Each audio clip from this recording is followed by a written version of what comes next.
Assalamu alaikum dear students, hope you are doing well। इससे पहले कि हम अपने दूसरे लेक्चर की शुरुआत करें, आज हमारा दूसरा लेक्चर है, दूसरा ऑनलाइन लेक्चर आज हम डिलीवर करने जा रहे हैं।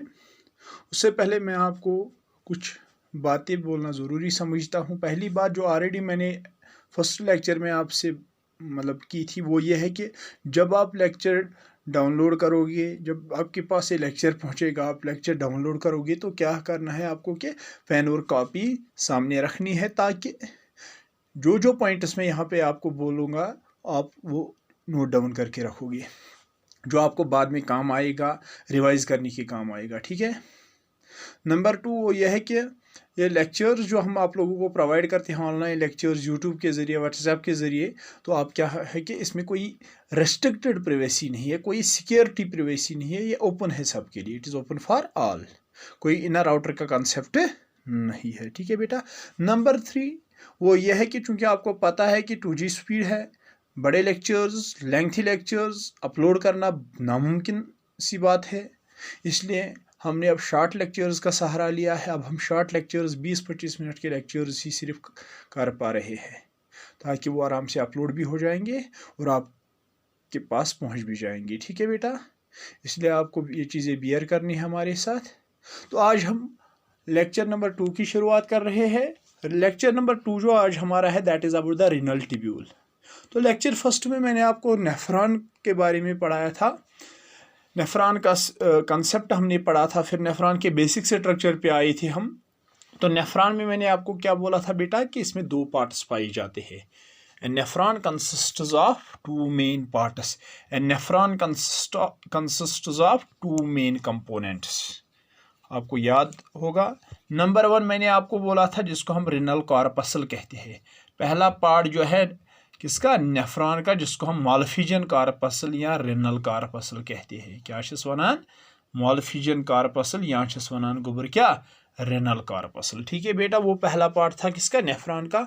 फिर मालफिजन कॉर्पसल में क्या क्या आता है, ये जो आप देख रहे हो, ये कप शेप्ड स्ट्रक्चर बोमैनिस कैप्सूल, और इसमें ये जो आप क्लस्टर ऑफ टफ्ट ऑफ क्या देख रहे हो बेटा, कैपिलरीज देखते हो, this is what is known as glomerulus. ठीक है बेटा, इन दोनों को कलेक्टिवली यानी कि इस बोमैनिस कैप्सूल को और इसमें जो एम्बेडेड है कौन, ग्लोमेरुलस, इनको कलेक्टिवली हम मालफिजन कॉर्पसल या रिनल कॉर्पसल कहते हैं। ठीक है बेटा, उसके बारे में हमने फर्स्ट लेक्चर में पढ़ा था। अब दूसरा पार्ट जो है, उसी दिन मैंने आपको बताया था, दूसरा पार्ट जो है किसका, एक नेफ्रॉन का, that is what is known as renal tubule, that is what is known as renal tubule. आज हमें रिनल ट्यूब्यूल यानी कि जो दूसरा पार्ट था, ये तो हमने पढ़ लिया, ये क्या कहते हैं इसको, बोमैनिस कैप्सूल और ग्लोमेरुलस, जिसको कलेक्टिवली हम मालफिजन कॉर्पसल कहते हैं। Now the renal tubule. अब एक और पार्ट, एक और अहम कंपोनेंट जो है किसका, नेफ्रॉन का, that is what is known as renal tubule. आज हम इसके बारे में पढ़ने जा रहे हैं। सबसे पहला पॉइंट आप रिनल ट्यूब्यूल के बारे में याद रखोगे, it is also called the kidney tubule. Renal tubule को किडनी ट्यूब्यूल भी कहा जाता है। क्यों किडनी ट्यूब्यूल कहा जाता है, क्योंकि बेटा आपको पता होगी कि रिनल एक साइंटिफिक टर्म है जो हम लोग यूज़ कर रहे हैं, किसके लिए बेटा, जो हम लोग यूज़ कर रहे हैं किडनीज के लिए। ठीक है बेटा, इसलिए रिनल ट्यूब्यूल आप कहोगे, किडनी ट्यूब्यूल आप कहोगे, it is one and the same thing. ठीक है बेटा, आज हम अब इस रिनल ट्यूब्यूल के बारे में ही पढ़ना है। तो सबसे पहली बात इस रिनल ट्यूब्यूल के बारे में, आप देख रहे हो कि ये रिनल ट्यूब्यूल होता क्या है। रिनल ट्यूब्यूल एक ट्यूब्यूलर स्ट्रक्चर है जो कि अराइज होता है, यानी कि जो एक्सटेंड होता है कहाँ से, बोमैनिस कैप्सूल से। आप यहाँ डायग्राम में दिखाने की मैं आपको कोशिश करूंगा इस बोमैनिस कैप्सूल से। This is the Bowman's capsule. मैं आपकी कन्वीनियंस के लिए इसको थोड़ा डार्क करूंगा। ठीक है बेटा, this is the Bowman's capsule, जो पोर्शन मैंने डार्क किया। ठीक है बेटा, जिसको मैंने डार्क किया, यहाँ से ही एक्सटेंड होता है नीचे की ओर, जो मैंने ब्लैक पेन से यहाँ पे दिखाया आप लोगों को। ठीक है बेटा, इस बोमैनिस कैप्सूल से नीचे की ओर क्या जाता है, एक ट्यूब्यूलर स्ट्रक्चर जाता है, that is what is known as renal tubule, जिसका ल्यूमिन मीन जिसकी इनर कैविटी है, जो इसकी इनर कैविटी है वो कंटिन्यूअस होती है with the lumen of the Bowman's capsule. आप देख रहे हो अच्छी तरह से, मेरे ख्याल से आपको डायग्राम पे दिखाई देता होगा। ठीक है बेटा, यानी कि ये जो वोमेनस कैप्सूल का ल्यूमिन है, ल्यूमिन मीन्स इनर कैविटी, वो बिल्कुल कंटिन्यूअस होती है with the lumen of the renal tubule. वो क्या याद रखा आप लोगों ने, रेनल ट्यूब्यूल होता क्या है? It is an elongated tubule which extends from, it is an elongated tubule which arises from the Bowman's capsule. ठीक है बेटा, got it. And it is lumen is continuous with the lumen of the Bowman's capsule, यानी कि इसका lumen जो होता है इस रेनल ट्यूब्यूल का, इस ट्यूब्यूलर स्ट्रक्चर का आप यहाँ पे आपको दिखाई देता होगा। ठीक है बेटा, इस रेनल ट्यूब्यूल का ल्यूमिन जो होता है that is continuous with the lumen of the Bowman's capsule. ठीक है बेटा, अब जब हम इस रेनल ट्यूब्यूल के बेसिक स्ट्रक्चर की बात करते हैं, कहा जाता है कि इस रेनल ट्यूब्यूल को हम 3 पार्ट्स में डिवाइड करते हैं। कितने पार्ट्स में? वो युस ये रेनल ट्यूब्यूल युस वोमेनस कैप्सूल पे एक्सटेंड गसान बोन कुन, इसको हम 3 पार्ट्स में डिवाइड करते हैं। One is called the proximal convoluted tubule, एक को हम क्या कहते हैं? Proximal convoluted tubule, proximal convoluted tubule short में जिसको पीसीटी कहा जाता है। ठीक है बेटा, दूसरा पार्ट जो है इस रेनल ट्यूब्यूल का that is called the loop of Henle, loop of Henle. ठीक है बेटा, दूसरा पार्ट जो है किसका? रेनल ट्यूब्यूल का, that is what is known as loop of Henle. मैं अभी तीनों ये डिस्क्राइब करूंगा वन बाय वन। तीसरा पार्ट जो है that is what is known as distal convoluted tubule. गो अमे रेनल ट्यूब्यूलुक त्रेयम पार्ट युस जन छु that is what is known as distal convoluted tubule which in short is called as DCT. ठीक है बेटा, वो क्या थो तो याद, क्या आप लोगों ने याद रखा? रेनल ट्यूब्यूल को 3 पार्ट्स में हम डिवाइड, यानी कि it comprises of 3 parts. One is called the proximal convoluted tubule that is PCT, second is called the loop of Henle and third is called the distal convoluted tubule. आइए अब हम इस renal tubule के ये 3 parts one by one discuss करेंगे। पहला part जो है that is the proximal convoluted tubule. Proximal नाम से ही तो पता चलता है, the name suggests proximal. Proximal मतलब क्या गो? नजदीक, यानी कि नियर टू। ठीक है बेटा, प्रॉक्सिमल मीन्स नियर, यानी कि इस रेनल ट्यूब्यूल का वो पार्ट जो नज़दीक होता है, यानी कि जो नज़दीक पाया जाता है। किसके नज़दीक? वोमेनस कैप्सूल के नज़दीक, यानी कि ये पोर्शन, पहला वाला पोर्शन किसका? यहाँ से लेके तकरीबन यहाँ तक जो ये रेनल ट्यूब्यूल का पहला वाला पोर्शन है ना बेटा, ये वाला पोर्शन जो कि इस वोमेनस कैप्सूल के नज़दीक पाया जाता है, that part of the renal tubule, that portion of the renal tubule is called the proximal convoluted tubule, यानी कि which is near to the Bowman's capsule, जो वोमेनस कैप्सूल के नज़दीक पाया जाता है, that is what is known as. क्योंकि ये 2 टर्म्स है, proximal and distal. Proximal means नज़दीक, डिस्टल मीन्स दूर। ठीक है बेटा, यानी कि प्रॉक्सिमल कन्वोल्यूटेड ट्यूब्यूल वो पार्ट है किसका? नेफ्रॉन का, जो पाया जाता है रेनल वोमेनस कैप्सूल के नज़दीक। ठीक है बेटा, अब ये जो प्रॉक्सिमल कन्वोल्यूटेड ट्यूब्यूल होता है ना बेटा, ये कहाँ से अब अराइज होता है? कहाँ से? वोमेनस कैप्सूल से। और कहा जाता है बेटा ये बना होता है क्यूबाइडल एपिथेलियल सेल्स का, यानी कि ये प्रॉक्सिमल कन्वोल्यूटेड ट्यूब्यूल जो होता है ना बेटा, ये प्रॉक्सिमल कन्वोल्यूटेड ट्यूब्यूल ये बना, यानी कि इसकी लाइनिंग जो होती है, inner lining, that is made up of, that is cuboidal epithelial cells. को क्या था वो तो याद? The inner lining of the proximal convoluted tubule is made up of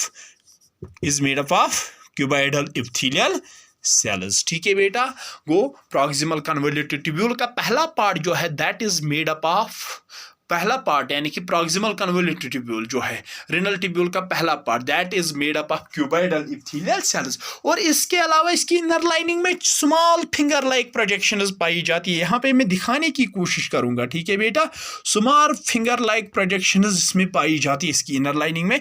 those are called the microvilli. को क्या याद रखा आप लोगों ने? यानी कि this proximal convoluted tubule bears numerous small finger like projections called as microvilli. Now the question is what for these microvilli are? ये किसके लिए होते हैं? इसमें ये microvilli इन प्रॉक्सिमल कन्वोल्यूटेड ट्यूब्यूल का सरफेस एरिया इंक्रीज करने के लिए होती है, यानी कि ये माइक्रोविलाई जो होते हैं ना बेटा, ये क्या करते हैं, ये प्रॉक्सिमल कन्वोल्यूटेड ट्यूब्यूल का सरफेस एरिया इंक्रीज करवाते हैं ताकि ज़्यादा से ज़्यादा सिलेक्टिव एब्जॉर्प्शन इस पोर्शन में हो जाएगी। ठीक है बेटा, सवाल है कि सिलेक्टिव एब्जॉर्प्शन होती क्या है, ये तो आगे हमें पढ़ना है। जब हम यूरिन फॉर्मेशन प्रोसेस पढ़ेंगे ना, नेफ्रॉन की वर्किंग पढ़ेंगे, वहाँ पे आप पढ़ोगे कि यूरिन फॉर्मेशन 3 स्टेप्स में कंप्लीट होती है। First is called the glomerular filtration which is also called the ultra filtration, second is called the selective absorption and third one is called the tubular secretion. ठीक है बेटा, वो जो दूसरा part है सिलेक्टिव एब्जॉर्प्शन, जिसमें कुछ सिलेक्टेड मटेरियल्स वापस एब्जॉर्ब होते हैं किससे, रिनल ट्यूब्यूल से इन पेरिट्यूब्यूलर कैपिलरीज में। ठीक है बेटा, गॉट इट। तो उस सिलेक्टिव एब्जॉर्प्शन ज्यादा हो जाए, इसके लिए इसका सरफेस एरिया क्या होना चाहिए, ज्यादा होना चाहिए। वो सरफेस एरिया इसका कौन बढ़ा देता है, इस रिनल ट्यूब्यूल के पहले पार्ट का यानी कि पीसीटी का, वो सरफेस एरिया इसका बढ़ा देते हैं माइक्रोविलाई। कौन बढ़ा देते हैं, ये माइक्रोविलाई, ये small finger like projections. Got it, समझ आया। ये था पहला पार्ट किसका बेटा, ये था पहला पार्ट रिनल ट्यूब्यूल का। Now the second part, that is what is known as loop of Henle. गो गोडन्युक पोर्शन वुचु तुई, this is what is known as proximal convoluted tubule. Now the second part, अब जो दूसरा पार्ट है किसका, रिनल ट्यूब्यूल का, that is what is known as loop of Henle. Loop of Henle, why it is called the loop of Henle. Loop इसलिए हम इसको कहते हैं क्योंकि ये लूप शेप्ड होता है, आप देख रहे हो, यानी कि ये लूप शेप्ड हो, इसका जो शेप जो इसकी होती है ना, इस वाली पोर्शन की जो दूसरा पार्ट है, जो दूसरा पोर्शन है किसका, रिनल ट्यूब्यूल का, वो थोड़ी लूप जैसी होती है। ठीक है, इसकी बाज़ाब्ता 2 लिम्ब्स होती है, one is called the descending limb and second is called the ascending limb. वो दूसरा पार्ट जो है किसका बेटा, किसका, रिनल ट्यूब्यूल का, that is what is known as loop of Henley. यानी कि ये प्रॉक्सिमल कन्वोल्यूटेड ट्यूब्यूल से स्टार्ट होता है, यानी कि यहाँ तक सपोज क्या था, प्रॉक्सिमल कन्वोल्यूटेड ट्यूब्यूल, यहाँ से जो दूसरा पार्ट शुरू होता है ना बेटा इसका, रिनल ट्यूब्यूल का, that is what is known as loop of Henley. इसी को हम लूप ऑफ हेनली कहते हैं। और इसका मेजर पार्ट जो होता है, लूप ऑफ हेनली का मेजर पार्ट जो होता है, मेजर हिस्सा जो इस लूप यहाँ से लेके यहाँ तक जो है, this is what is known as loop of Henley. इसका मेजर पोर्शन पाया जाता है किडनीज के मेडुला रीजन में। सवाल है ये मेडुला होता क्या है, मैंने ऑलरेडी पिछले लेक्चर में आपको पढ़ाया था किडनीज का स्ट्रक्चर। उसमें हमने पढ़ा था कि किडनीज को जब हम इंटरनली देखते हैं, ये उनको हम 2 रीजन्स में डिवाइड करते हैं, आउटर कॉर्टेक्स, इनर मेडुला। जो मेडुला रीजन होता है ना किडनीज का, इनर मेडुला रीजन, उसी में इस लूप ऑफ हेनली का मेजर पोर्शन पाया जाता है। वो लूप ऑफ हेनली का the major portion of the major part of the loop of Henle lies in the medulla of kidneys. ठीक है बेटा, in the medulla of kidneys.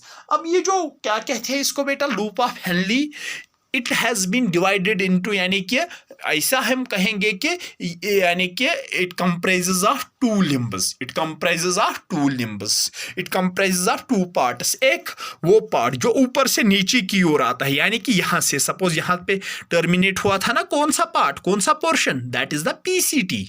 यहां से नीचे की ओर जो पहली लिम्ब जाती है ना किसकी, लूप ऑफ हेनली की, ऊपर से नीचे की ओर, that is called the descending limb. वो कितनी लिम्ब्स होती है इस लूप ऑफ हेनली में, 2 limbs. One is called the descending limb of loop of Henley, descending limb of limb LIMB of loop of Henle. ठीक है बेटा, descending limb of loop of Henley, suppose यानी कि यहाँ से जहाँ पे प्रॉक्सिमल कन्वोल्यूटेड ट्यूब्यूल एंड होता है, वहाँ से जो पहला पार्ट जो आता है किसका, लूप ऑफ हेनली का, यानी कि पहली वाली लिम्ब जो नीचे की ओर जाती है, यहाँ से मैं एरो से दिखाऊंगा बेटा, यहाँ से जो नीचे की ओर ये लिम्ब जाती है, that is called the descending limb of loop of Henley. और फिर इसकी एक और लिम्ब जो है आप देखोगे यहाँ पे डायग्राम में, वो ऊपर की ओर जाती है, एरो से मैं दिखाने की कोशिश करूंगा, ऊपर की ओर, that is called the ascending, क्योंकि डिसेंडिंग मीन्स नीचे और असेंडिंग मीन्स ऊपर। असेंडिंग लिम्ब यानी कि जो ऊपर की ओर जाता हो, ascending limb of loop of Henle. वो इस वाले लिम्ब को हम क्या कहते हैं, ascending limb of loop of Henle. वो क्या था, वो तो गोबर वही याद, ये जो लूप ऑफ हेनली है इसकी दो लिम्ब्स होती है, descending limb and descending limb means which descend is down, the limb which descend is down, and ascending limb means the limb which ascends up, which ascends up। ठीक है बेटा। अब कहा जाता है ये डिसेंडिंग लिम्ब जो होती है it comprises of thick segment and thin segment, यानी कि इस डिसेंडिंग लिम्ब में एक पोर्शन थिक होता है, दूसरा पोर्शन थिन होता है। यानी कि ये जो डिसेंडिंग लिम्ब होती है इसका एक पोर्शन थिक होता है, एक थिन होता है, यानी कि it comprises of thick segment as well as thin segment, thick segment as well as thin segment। ठीक है बेटा। जो इस डिसेंडिंग लिम्ब का अपर पार्ट होता है ना that is the thick segment, that is the thick segment, और उसका डायमीटर कहा जाता है बराबर उतना ही होता है जितना ऊपर वाले प्रॉक्सिमल कन्वोल्यूटेड ट्यूब्यूल का होता है। गोई ये जो ऊपर वाला पार्ट है ना बेटा किसका किसका इस लूप ऑफ हेनली का, जिसको हम डिसेंडिंग लिम्ब जिसको हम थिक सेगमेंट कहते हैं, इसका डायमीटर यानी कि ये आइसो डायमेट्रिक होता है to that of the PCT, यानी कि इस डिसेंडिंग लिम्ब के अपर पार्ट का जिसको हम थिक सेगमेंट कहते हैं, सपोज इस वाले पोर्शन को, इसका डायमीटर और ऊपर वाले पीसीटी का डायमीटर तकरीबन सेम होता है, तकरीबन सेम होता है। ठीक है बेटा। और ये भी बना होता है पता है क्यूबाइडल इप्थेलियल सेल्स का, यानी कि इट इज लाइनड बाय है this descending limb is lined by cuboidal epithelial cells, cuboidal epithelial cells, this descending limb is lined by cuboidal epithelial cells. ठीक है बेटा, is lined by cuboidal epithelial cells. यहां तक समझ आया बेटा, got it. और जो डिस्टल पार्ट होता है ना डिसेंडिंग लिम्ब का, मीन्स की दूसरा पोर्शन, पहला अपर पार्ट इस डिसेंडिंग लिम्ब का था थिक सेगमेंट, और लोअर पार्ट जो इसका होता है that is the thin segment, that is the thin segment. ठीक है बेटा। और वो बना होता है फ्लैट इप्थेलियल सेल्स का। वो हेरिम पार्ट ओस अमुक अपर पार्ट ओस डिसेंडिंग लिम्बुक बन्योमुत कमन हुंद क्यूबाइडल इप्थेलियल सेलन हुंद, और लोअर पार्ट अमुक छु बन्योमुत आसन कमन हुंद फ्लैट सेलन हुंद, कमन हुंद फ्लैट इप्थेलियल सेलन हुंद। गॉट इट, समझे। और इसमें भी कुछ माइक्रोविलाई, यानी कि इस डिसेंडिंग लिम्ब में भी कुछ थोड़े माइक्रोविलाई, उतने नहीं जितने पीसीटी में पाए जाते थे, लेकिन इसमें भी कुछ माइक्रोविलाई पाए जाते जो स्कैटर्ड होते हैं, मीन्स कि वो एक ही जगह नहीं होते, वो स्कैटर्ड होते हैं। क्या होते हैं? स्कैटर्ड। और इसके अलावा इसमें कुछ माइटोकॉन्ड्रिया भी इसकी सेल्स में पाई जाती है। ठीक है बेटा, समझ आया यहां तक? Got it. तो ये था दूसरा पार्ट किसका? लूप ऑफ हेनली का। जो ये था लूप ऑफ हेनली का दूसरा पार्ट। और उसमें भी ये जो क्या कहते हैं इसको बेटा, वो असेंडिंग लिम्ब, उसमें भी थिक सेगमेंट और थिन सेगमेंट होता है। और उसका थिक सेगमेंट जो होता है ना असेंडिंग लिम्ब का, that is lined by cuboidal epithelial cells, और उसमें भी कुछ शॉर्ट माइक्रोविलाई पाई जाती है। वो लॉन्ग नहीं होते, वो थोड़े शॉर्ट होते हैं। ठीक है बेटा।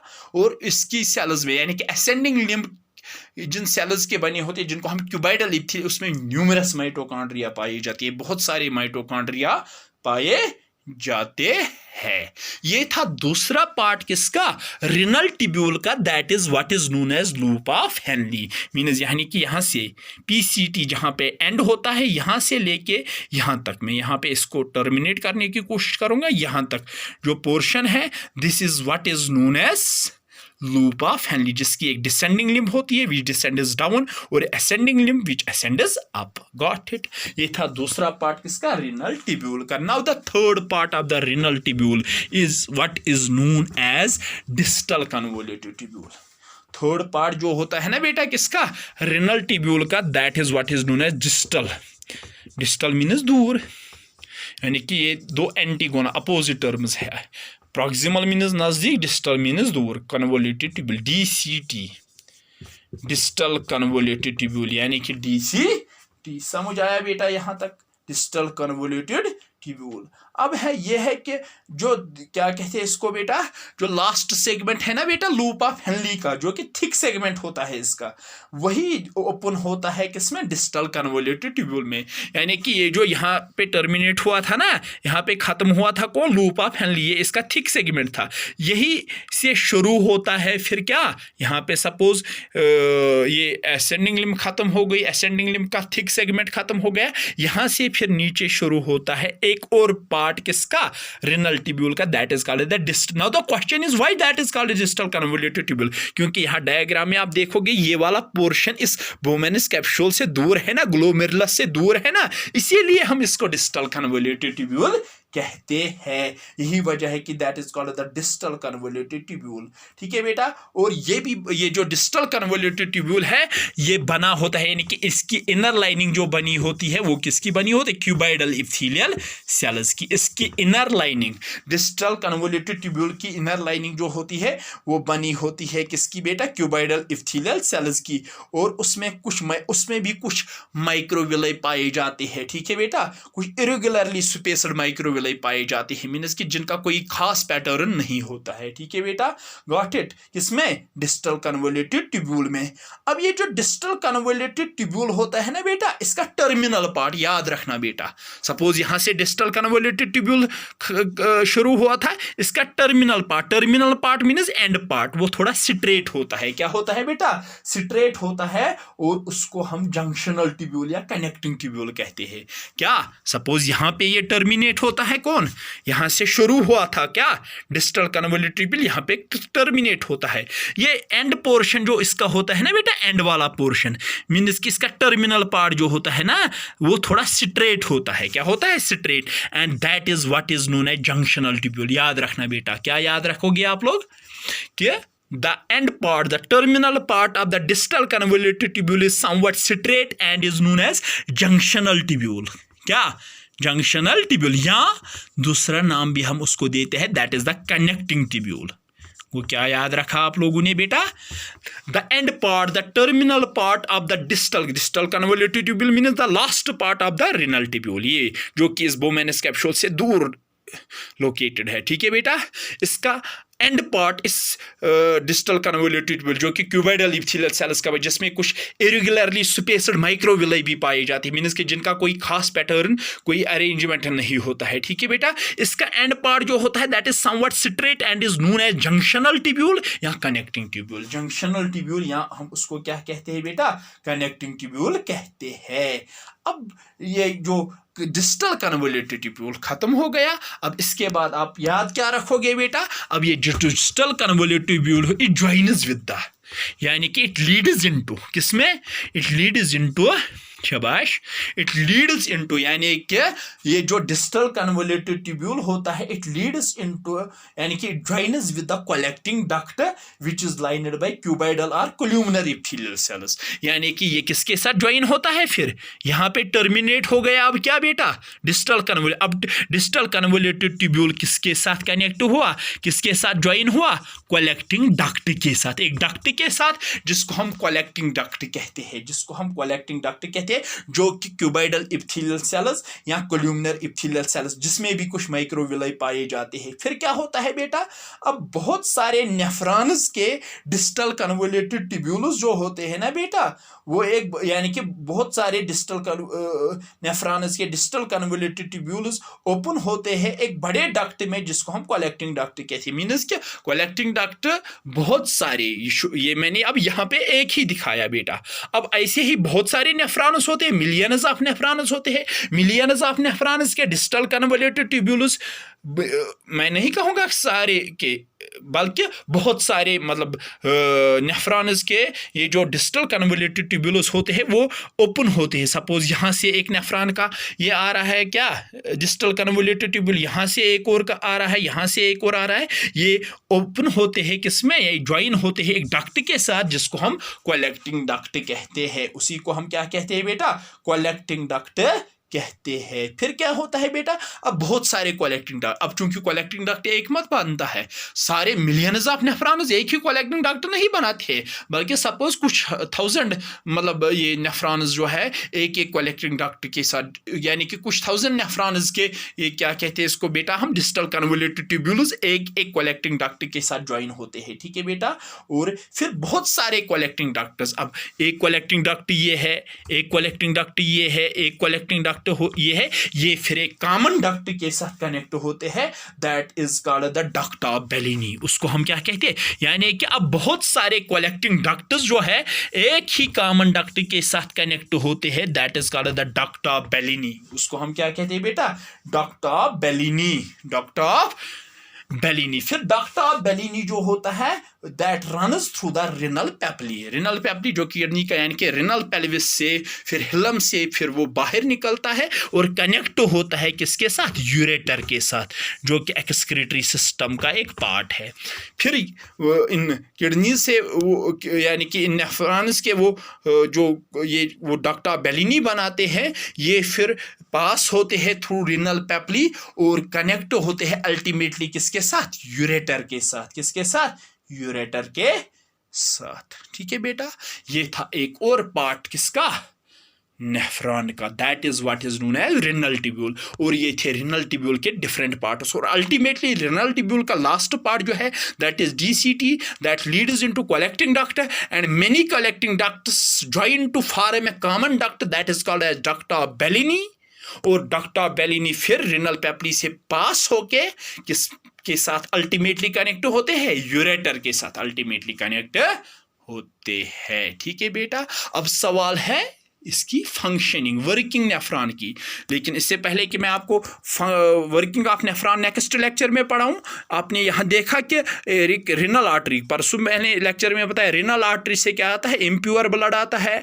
फिर एक ये छोटी ब्रांच में डिवाइड होती है that is called the efferent arteriole. Why efferent, क्योंकि वही तो वुमेन्स कैप्सूल में था, वहाँ पे वो छोटी कैपलरीज में डिवाइड होती है। वो कैपलरीज एक टफ्ट एक नेटवर्क यहाँ पे बनाते हैं that is called the glomerulus, फिर वहाँ से निकलती है, then it is called the efferent arteriole, E for efferent arteriole. और फिर ये इफरेंट आर्टरियोल कॉइल होती है अराउंड द किस, around the renal tubule, and this is what is known as peritubular capillary network. Peritubular capillary network हम इसको कहते हैं, क्या कहते हैं, पेरिट्यूबुलर कैपिलरी नेटवर्क। ठीक है बेटा, और ये जो पेरिट्यूबुलर कैपिलरी नेटवर्क होती है, इससे कुछ छोटी कैपिलरीज भी फिर निकलती है जो कॉइल होती है around the loop of Henle, and that is what is known as vasa recta, vasa recta. और अल्टीमेटली जो है ये peritubular capillary networks, peritubular capillary जब यहाँ से पास होती है अल्टीमेटली ये छोटी ब्रांचेस के साथ कनेक्ट होते हैं जिनको हम वेन्यूल्स कहते हैं। और वेन्यूल जो है अल्टीमेटली एक बड़ी वेन के साथ कनेक्ट होते हैं that is called the renal vein, जो यहाँ से प्योर ब्लड लाती है। वो रिनल आर्टरी ने इम्प्योर ब्लड लाया था वहाँ से, वो उसकी प्योरिफिकेशन इस नेफ्रॉन में हो गई, फिर रिनल वेन ने यहाँ से क्या लिया, वापस प्योर ब्लड लिया और सप्लाई किया किसको, बॉडी को। नाउ द क्वेश्चन इज, पढ़ने में तो ये आसान है, नाउ द क्वेश्चन इज ये होता कैसे है सब। रिनल आर्टरी से जब इम्प्योर ब्लड आता है तो इस नेफ्रॉन में उसकी फिल्ट्रेशन कैसे होती है, या वेस्ट्स कैसे सेपरेट होती है, और प्योर ब्लड कैसे वापस रिनल वेन के जरिए बॉडी को सप्लाई होता है, वही हम पढ़ेंगे किसमें, नेक्स्ट लेक्चर में। That is the working of nephron, that is the process of urine formation. ठीक है बेटा, आज के लिए इतना ही, थैंक यू।